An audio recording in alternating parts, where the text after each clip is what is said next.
Después de tantos milagros, después de tantas señales, después de liberar a su pueblo con mano poderosa, el Señor les dio una promesa, una tierra, una esperanza, un pacto.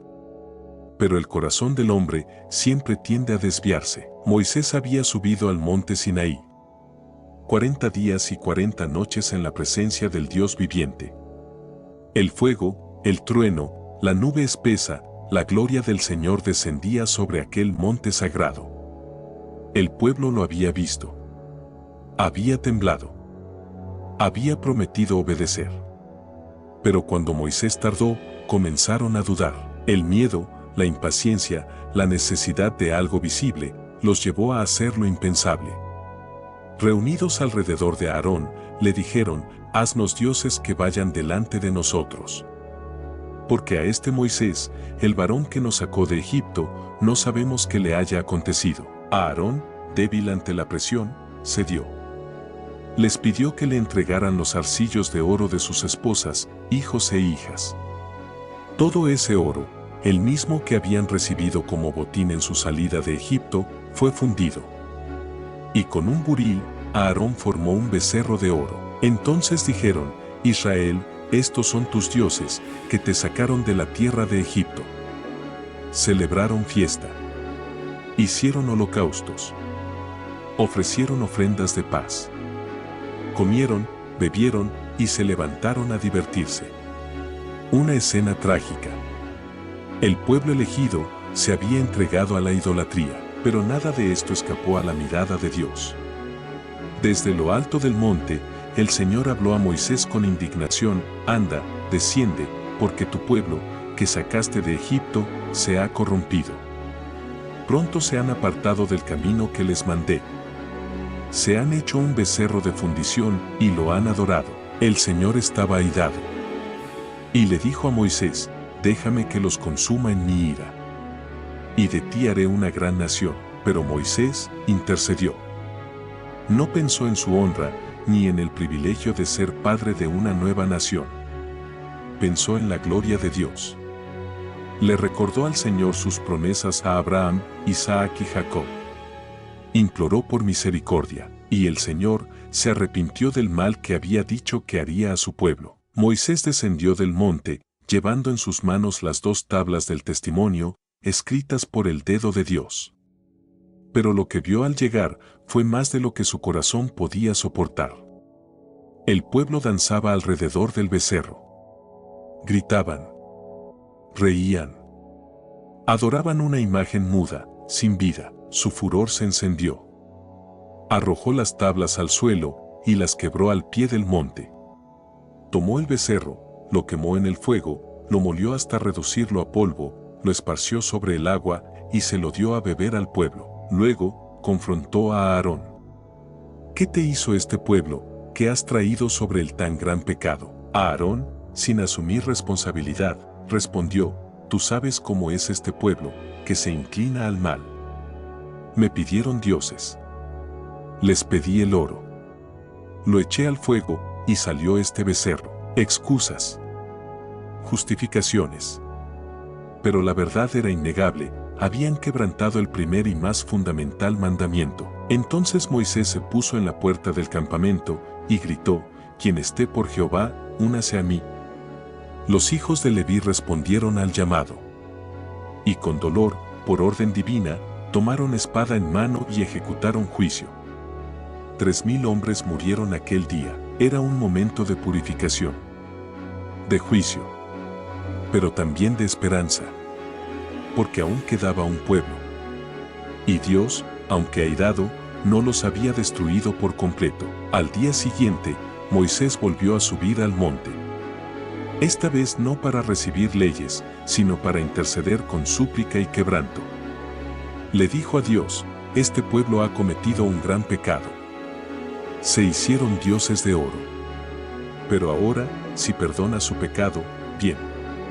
Y si no, bórrame del libro que has escrito. Un acto de amor, de mediación, de entrega. Moisés, dispuesto a perderlo todo por su pueblo. Pero el Señor respondió: al que pecare contra mí, a este borraré yo de mi libro. Y aún así, Dios no abandonó a Israel. Aunque hubo consecuencias. Una plaga cayó sobre el pueblo. El tabernáculo sería erigido fuera del campamento. La relación se había fracturado, pero no rota del todo. Esta historia no es solo del pasado. Es un espejo del alma humana. ¿Cuántas veces nos impacientamos cuando sentimos que Dios tarda? ¿Cuántas veces buscamos becerros que suplan el lugar del Dios invisible? ¿Cuántas veces adoramos la obra de nuestras manos, nuestras riquezas, nuestras emociones, nuestros logros? Pero también nos muestra la misericordia de Dios. Su deseo de restaurar. Su disposición a escuchar la intercesión. Y el llamado firme a volvernos a Él. El becerro de oro no solo fue un ídolo físico. Fue una traición espiritual. Una ruptura del pacto.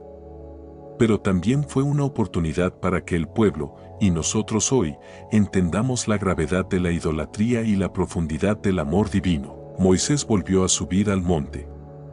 Nuevas tablas fueron escritas. El pacto fue renovado. La presencia de Dios volvió a caminar con ellos. Y así, esta historia nos recuerda, cuando fallamos, cuando nos alejamos, cuando adoramos lo que no es Dios, aún hay esperanza. Aún hay posibilidad de redención. Porque el Dios que se manifestó en el Sinaí, es el mismo que extiende sus brazos cada día, llamándonos de vuelta a Él. No pongas tu fe en becerros de oro. No cambies la gloria del Dios eterno por imágenes pasajeras. No cambies lo eterno por lo temporal. Dios sigue hablando desde lo alto. Y nos invita a adorarlo en espíritu y en verdad. No cambies lo eterno por lo temporal. Dios sigue hablando desde lo alto. Y nos invita a adorarlo en espíritu y en verdad. Pero la historia no termina allí. Después de la idolatría, del juicio, de la intercesión de Moisés, viene un momento decisivo. Un momento de encuentro cara a cara. Moisés, humillado, quebrantado por lo ocurrido, volvió a clamar al Señor: mira, tú me dices, sube a este pueblo, pero no me has declarado a quién enviarás conmigo. La presencia de Dios era su mayor anhelo. No quería moverse si Dios no iba con ellos. Y le dijo al Señor con una sinceridad desbordante: si tu presencia no ha de ir conmigo, no nos saques de aquí. Y entonces vino una de las respuestas más hermosas de la Biblia: mi presencia irá contigo, y te daré descanso. Dios no solo perdona. Dios restaura. Su fidelidad va más allá de nuestra inconstancia. Moisés, animado por esta gracia, se atrevió a pedir algo más grande: te ruego que me muestres tu gloria. Y el Señor, en su infinito amor, le dijo: haré pasar todo mi bien delante de tu rostro, y proclamaré el nombre de Jehová, pero no podrás ver mi rostro, porque no me verá hombre, y vivirá. El Señor colocó a Moisés en una hendidura de la peña, y mientras su gloria pasaba, lo cubrió con su mano.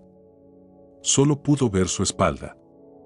Un vislumbre de lo eterno.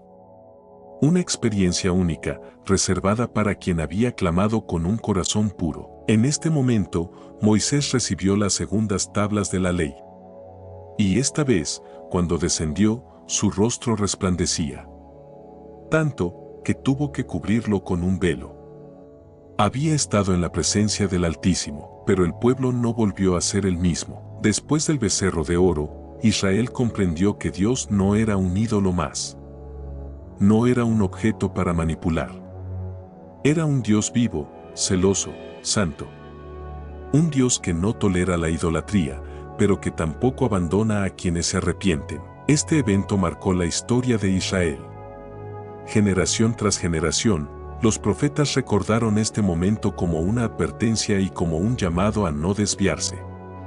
Porque el corazón humano sigue siendo propenso a construir sus propios becerros: la comodidad, el poder, el placer, la fama, la autosuficiencia. Jesús mismo, siglos después, confrontó esa misma idolatría cuando purificó el templo, cuando denunció a los fariseos por su religiosidad vacía, cuando enseñó que no se puede servir a Dios y a las riquezas. Y en la cruz, Jesús hizo lo que Moisés solo anticipó. Moisés intercedió por el pueblo y ofreció su vida para que fueran perdonados.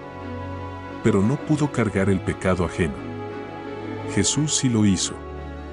Él fue el Cordero sin mancha, el mediador perfecto, el que se ofreció por nosotros cuando todos habíamos adorado nuestros propios becerros. El becerro de oro representa nuestro pecado. La cruz, el perdón. Moisés rompió las tablas por la indignación del pecado. Jesús vino a escribir la ley en nuestros corazones por medio del Espíritu, y así como Moisés bajó con el rostro resplandeciente después de hablar con Dios, nosotros también somos transformados cuando buscamos su presencia. De gloria en gloria. De idolatría a intimidad. De rebelión a redención. El camino no fue fácil para Israel. Hubo más pruebas, más caídas, más restauración. Pero esta historia quedó grabada como un testimonio eterno. Porque aún hoy, muchos de nosotros estamos en el desierto. Esperando. Dudando. Tentados a fabricar nuestros propios dioses. Pero el Señor nos llama a volver a Él. A dejar el becerro de oro y mirar al monte. A subir en oración. A buscar su rostro. A no conformarnos con una religión vacía, sino a desear su gloria, su presencia, su voz. ¿Y tú, qué becerro has levantado en tu vida? ¿Es tu seguridad financiera, tu reputación, tu apariencia, tus relaciones, tu control sobre todo? Dios no comparte su gloria con ídolos. Pero tampoco se cansa de llamarte. De esperar tu regreso. De ofrecerte una relación real, profunda, transformadora. El monte Sinaí fue solo el principio. Porque ahora tenemos acceso directo al trono de gracia. No a través de un mediador humano, sino por medio de Jesús, el Hijo de Dios. El verdadero libertador. El que no solo saca de Egipto, sino que lleva hasta la tierra prometida. Así que hoy, recuerda esta historia no como una fábula antigua, sino como una advertencia y una invitación. Dios está hablando. ¿Lo escucharás? Él sigue escribiendo su ley. ¿La guardarás? Él sigue derramando su gloria. ¿La buscarás? Que el eco del becerro de oro no se repita en tu vida. Que la idolatría no robe lo que Dios ya te ha dado. Que tu corazón no se aparte cuando parezca que Él tarda. Porque nunca se retrasa. Siempre llega a tiempo. Siempre guía.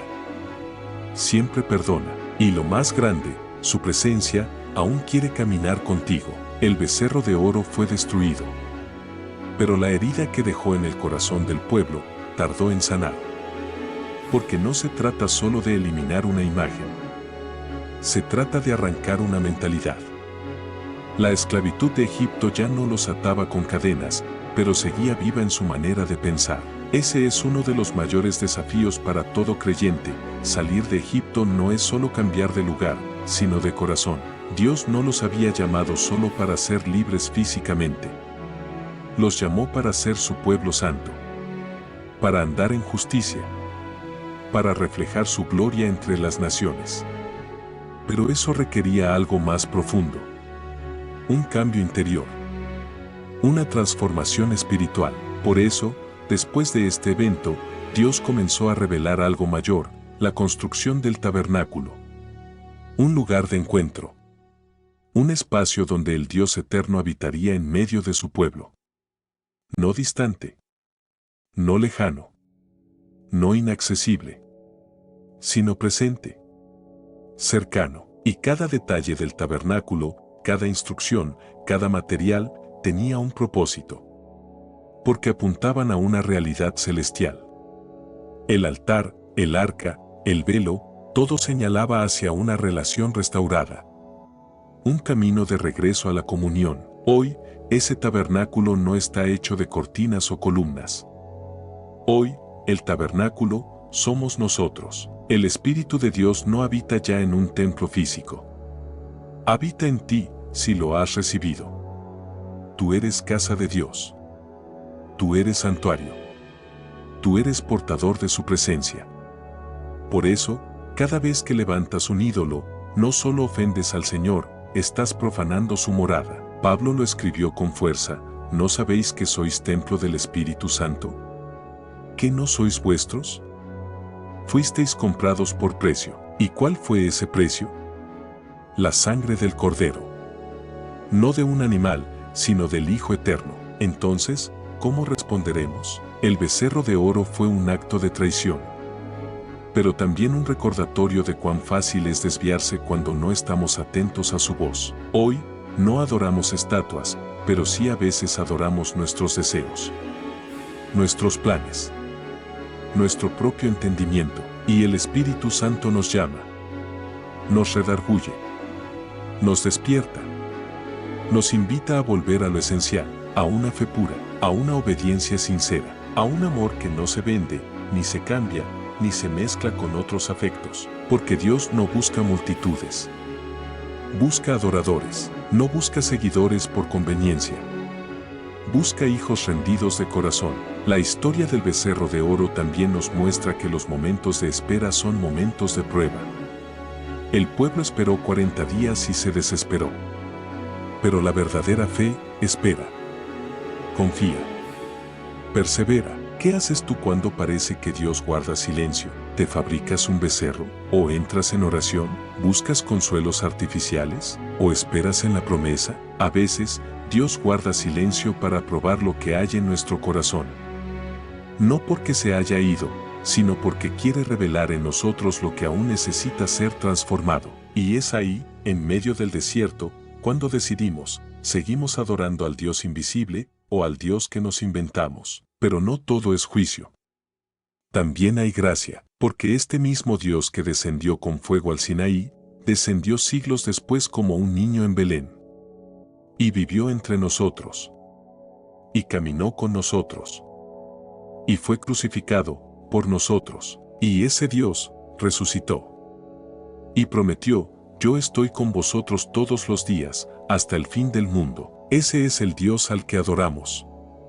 No uno de oro. No uno hecho por manos humanas. No uno que se pueda encerrar en una caja. Nuestro Dios es fuego consumidor.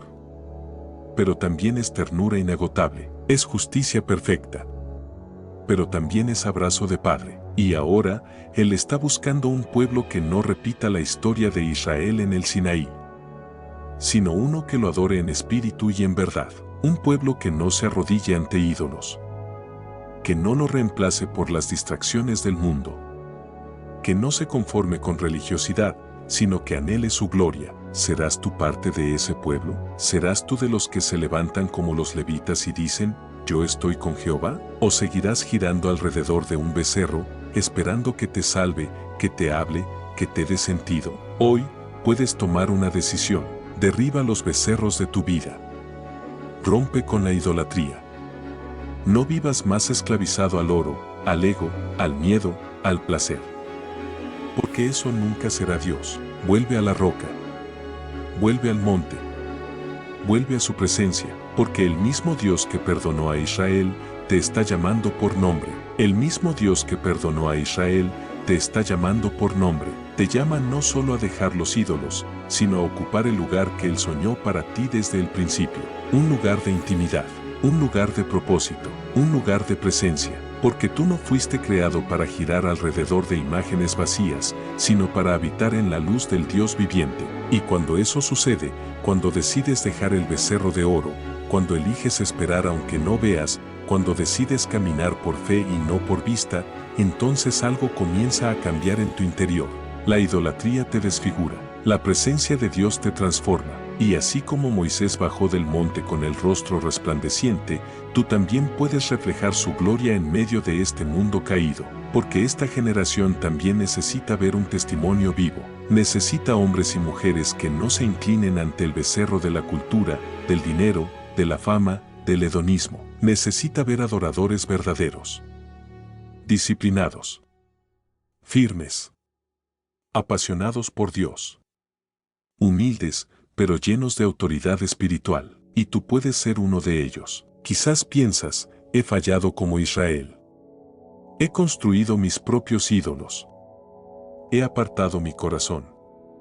He danzado alrededor de lo incorrecto. Pero escucha esto, Dios aún escribe segundas tablas. Dios aún restaura pactos. Dios aún llama al que rompió, al que cayó, al que pecó, para hacerlo nuevo. La idolatría de Israel fue grande, pero más grande fue la misericordia de Dios. Y esa misericordia sigue fluyendo hoy, porque el propósito de este relato no es solo condenar, sino despertar. No es solo mostrar el pecado, sino revelar la gracia. Y no es solo mirar al pasado, sino levantar la mirada hacia el futuro. Un futuro glorioso.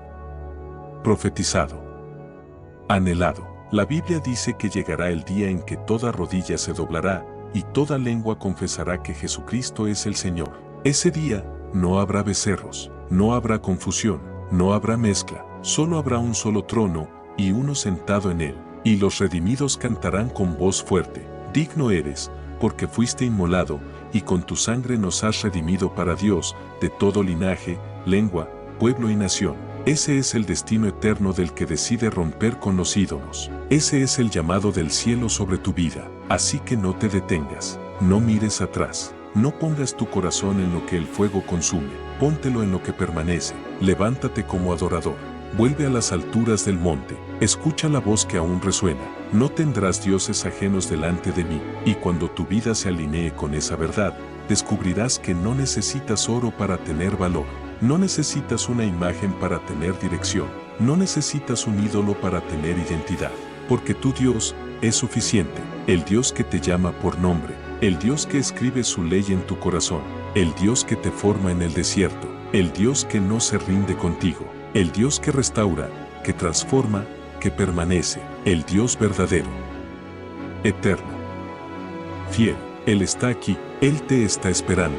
El becerro de oro fue destruido. Ahora, levanta el altar verdadero, uno que no se construya con manos humanas, uno que se levante con obediencia, con adoración sincera, con fuego del cielo, y cuando lo hagas, el cielo responderá, porque allí donde hay un corazón rendido, Dios habita, y donde Él habita, todo cambia, y donde Él habita, todo cambia. Cambian los corazones fríos en llamas vivas, cambian las mentiras que arrastrabas por verdades que te liberan, cambian las cadenas invisibles que te ataban, por alas para volar en su voluntad. Y tú puedes decir: pero yo no soy Moisés, no soy un profeta, no tengo fuerza suficiente. No necesitas serlo, solo necesitas estar dispuesto. Dios no usa a los perfectos, y usa a los rendidos, a los que se quebrantan al ver su becerro, y claman por fuego del cielo para consumirlo. Porque cuando confiesas lo que has adorado en secreto, cuando reconoces que te alejaste, cuando sueltas el oro que tanto te ató, Dios no te lanza lejos. Te acerca. Te envuelve. Te transforma. La idolatría comienza cuando dejamos de mirar a Dios y comenzamos a mirarnos a nosotros mismos. Pero la restauración comienza cuando volvemos nuestros ojos al cielo y decimos: Señor, yo no quiero más becerros. Quiero tu presencia. Quiero tu gloria. Quiero tu voz. Haz esa oración hoy. No como algo simbólico, sino desde lo más profundo. Ora así: Señor mío y Dios mío, me he apartado, he adorado lo que no eres tú, he confiado en mi fuerza, he buscado refugio en el oro de este mundo, pero hoy me vuelvo a ti. Rompe mis ídolos, purifica mi corazón, escribe tu ley en mi alma, hazme tuyo. No quiero moverme si tu presencia no va conmigo. Hazme adorador en espíritu y verdad, hazme parte del pueblo que camina contigo. Y úsame, Señor, para mostrarle al mundo que tú eres el único Dios verdadero. Amén. Esta es una generación hambrienta de algo real, cansada de imágenes vacías, sedienta de autenticidad espiritual. Y tú puedes ser un instrumento en las manos de Dios. Así como Moisés intercedió por su pueblo, tú puedes interceder por tu familia, por tu ciudad, por tu nación. Puedes pararte en la brecha, puedes alzar tu voz, puedes encender un fuego de avivamiento, pero primero, deja caer el becerro y levanta el altar, porque cuando el altar verdadero se levanta, Dios responde con fuego, no con fuego de juicio, sino con fuego de amor, con fuego que limpia, que sana, que enciende tu propósito. No es tarde, no es imposible, no estás demasiado lejos. Vuelve y serás testigo de lo que Dios puede hacer con un corazón completamente suyo. Así termina la historia del becerro de oro, pero puede comenzar hoy tu historia con el Dios eterno. Una historia donde no hay más ídolos, solo un rey, solo un Señor, solo Jesús. Y donde Él reina, hay libertad, solo Jesús. Y donde Él reina, hay libertad. Así que ahora es tu momento, no mañana. No cuando te sientas más fuerte. No cuando todo esté en orden, es hoy. Hoy puedes decidir cerrar el capítulo de la idolatría y abrir el libro de una vida llena del Espíritu. Hoy puedes dejar atrás el ruido, las distracciones, la ansiedad y volver al silencio donde Dios habla. Hoy puedes mirar tu corazón, sin miedo, y reconocer si has levantado algún becerro. No para condenarte, sino para invitarte a dejarlo caer, porque Dios no busca a los que aparentan. Busca a los que se rinden, a los que se atreven a llorar por su pecado y luego se levantan en el poder de su perdón, a los que entienden que no se trata de reglas, sino de relación, no de religión vacía, sino de una fe que arde por dentro. Y si tú eres uno de ellos, prepárate, porque cuando un pueblo se aparta del becerro y vuelve al monte, el cielo se abre, el fuego desciende, la gloria regresa, y la historia cambia. Así lo hizo con Moisés. Así lo hizo con Israel, así lo puede hacer contigo. Que esta historia no sea solo un recuerdo antiguo en las páginas de Éxodo, que sea un despertar en tu vida, una decisión firme, un clamor sincero. Señor, no queremos más oro, queremos tu gloria, queremos tu verdad, queremos tu reino, aquí y ahora. Y entonces, cuando tu vida esté rendida, limpia, encendida, serás parte de la generación que no se arrodilla ante ningún becerro. La generación que porta la luz en medio de las tinieblas, la generación que prepara el camino para el Rey que viene. Y cuando ese día llegue, no habrá más ídolos, no habrá más traición, solo un nombre será exaltado, el nombre que es sobre todo nombre, Jesucristo. A Él sea toda la gloria, por los siglos de los siglos. Amén. No te pierdas más historias increíbles. Suscríbete ahora y únete a nuestra comunidad para descubrir los misterios y maravillas que transforman vidas. Da like, comparte y activa la campanita para no perderte ningún video.